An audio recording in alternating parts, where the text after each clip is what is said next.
All right. Eba no kitabo Ifejika Street by Sokoto Road. So when I see me market, eba bebe balo ko ifa no abo warehouses in Ngwafia. So according to them, they rescued some Ngwafia, and for the rescue over. So if I know I can't be the guy. Even up until now, you can see the smoke. Okay, Ngaga from a different angle. We're waiting from here. Far 4-story building. Abro Seba, Naira from this side. Far another warehouse. You see? Okay.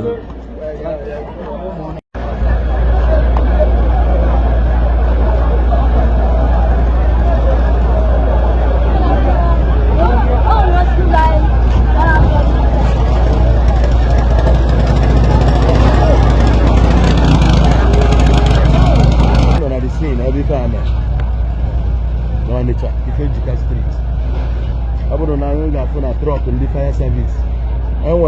Federal fire service. Anambra State Fire Service, and the rest of them Federal Fire Service.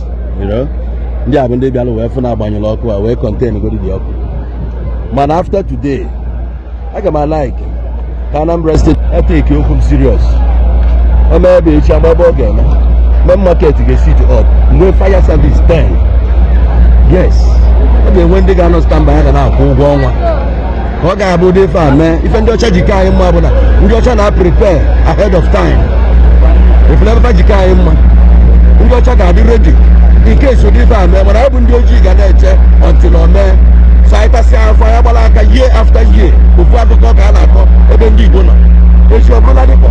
One day I say Spanda, also you do water, also Mandelas. How about you on market? How about the market? Year after year. Kabumba na about to stop this kind of thing. I am able to get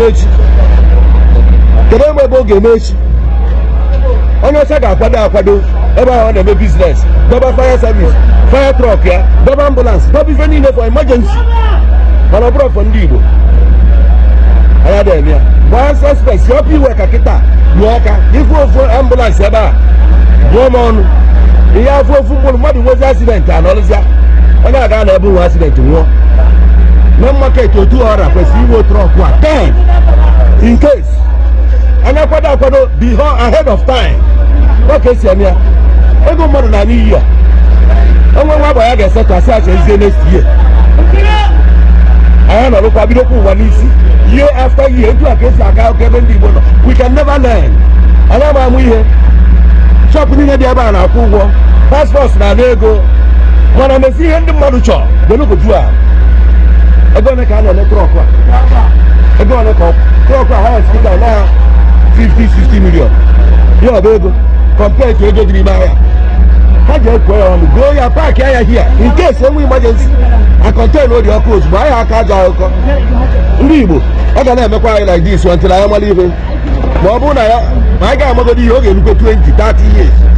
That generation now is people in the organ. The natural progress in the Igbo. All get move one by one. Can you use better? Get the right thing.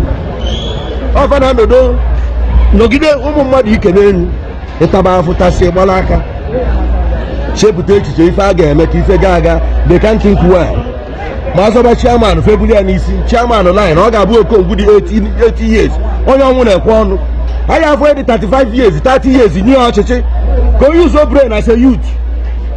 If I can't afford an Igbo year after year, I must be done easy. Pardon. I can't book. No, we will. As you